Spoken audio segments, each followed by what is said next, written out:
ایک عمل سے جنت مل گئی۔ جناب حضرت ابو ہریرہ رضی اللہ تعالیٰ عنہ روایت کرتے ہیں کہ ایک آدمی جو کسی نیکی کے قریب تک نہ گیا تھا اور نہ اس کے اچھے اعمال تھے، لیکن جب وہ فوت ہوا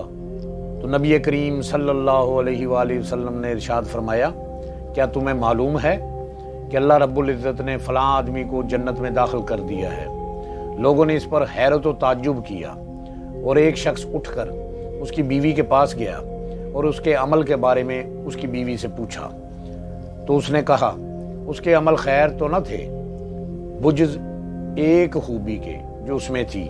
وہ یہ تھی کہ دن اور رات میں جب بھی وہ اذان کی آواز کو سنتا تو وہ انہی کلمات کو دہراتا تھا۔ پھر وہ شخص نبی کریم صلی اللہ علیہ وآلہ وسلم کے اتنے قریب پہنچا کہ حضور صلی اللہ علیہ وآلہ وسلم کی آواز کو سن سکتا، تو رسول صلی اللہ علیہ وآلہ وسلم نے بلند آواز سے فرمایا کہ تو ہی فلاں شخص کی بیوی کے پاس گئے اور تم نے اس سے اس عمل کے بارے میں پوچھا تھا، اور انہوں نے تم سے ایسا ایسا کہا تھا۔ اس شخص نے کہا، آپ صلی اللہ علیہ وآلہ وسلم نے سچ کہا ہے، فدا کا ابی و امی یا رسول اللہ۔